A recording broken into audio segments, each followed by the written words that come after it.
ನಮಸ್ಕಾರ ಎಲ್ಲರಿಗೂ. ಇವತ್ತು ನಾನು ನಿಮಗೆ ತೋರಿಸ್ತಾ ಇದ್ದೀನಿ ಲಕ್ಸಂಬರ್ಗ್ ಸಿಟಿ. ಇದು ಲಕ್ಸಂಬರ್ಗ್ ದೇಶದ ರಾಜಧಾನಿ. ತುಂಬ ಪುಟ್ಟ ದೇಶ. ನಾವು ಇದಕ್ಕೆ ಮತ್ತು ಲಕ್ಸಂಬರ್ಗ್ ಸಿಟಿ ಅಂತಲೂ ಕರೀತಾರೆ. ಇದು ಲಕ್ಸಂಬರ್ಗ್ ಸಿಟಿ, ಲಕ್ಸಂಬರ್ಗ್ ದೇಶದ ರಾಜಧಾನಿ. ನೀವು ನೋಡ್ಬೋದು, ಇಲ್ಲಿ ನದಿ ಹರಿತಾ ಇದೆ. ಮತ್ತು ಇಲ್ಲಿ ಬಹುಶಃ ಇದೊಂದು ಚರ್ಚು, ಮತ್ತು ಅಲ್ಲಿ ಹೋಟೆಲ್ ಕೂಡ ಮಾಡಿದ್ದಾರೆ, ಅಂತ ರೆಸ್ಟೋರೆಂಟ್ ಮಾಡಿದ್ದಾರೆ. ಈ ದೇಶ ಒಂದು ಥರ ಗುಡ್ಡದಲ್ಲಿದೆ. ಗುಡ್ಡದ ದೇಶನೇ ಅನ್ಬೋದು. ಗುಡ್ಡದಲ್ಲಿ ಮನೆಗಳನ್ನ ಕಟ್ಟಿದ್ದಾರೆ. ನಾನು ನಿಮ್ಗೆ ತೋರಿಸ್ತಾ ಇದ್ದೀವಿ. ನಾವು ಗುಡ್ಡದ ಮೇಲ್ಗಡೆ ಇದ್ದೀವಿ, ನೀವು ನೋಡ್ಬೋದು.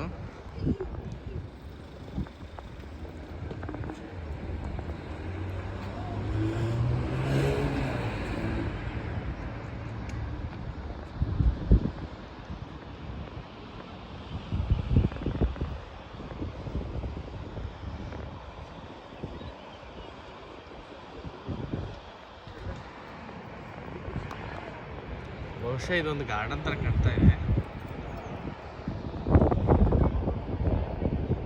ಇನ್ನು ನಿಮಗೆ ಹಿಸ್ಟ್ರಿ ತೋರಿಸ್ತೀನಿ ನೋಡಿ, ಯಾವ ರೀತಿಯಾಗಿ ಇದೆ ಅಂತ. ಪಾರ್ಬುಕ್ದು ಗ್ರೌಂಡ್ ಹ್ಯಾಟ್ ಪ್ಲಾಟು ದಿವ್ ರಾಮ್ ಅಂತ ಇದ್ರ ಹೆಸರು. ನನಗಂತೂ ಏನೂ ಅರ್ಥ ಆಗಲಿಲ್ಲ. ನೀವು ನೋಡ್ಬೋದು, ಸ್ಕೆಚ್ ಇದು. ಬಹುಶಃ ಇದು ನೋಡೋಕ್ಕೆ ಟಿಕೆಟ್ಗಳನ್ನು ತೊಗೊಂಡು ಹೋಗ್ಬೇಕು ಅನ್ಸುತ್ತೆ ಒಳಗಡೆ. ಹಾಗೇನಿಲ್ಲ, ಯಾರು ಬೇಕಾದ್ರೂ ಹೋಗ್ಬೋದು ನಡೆದುಕೊಂಡು.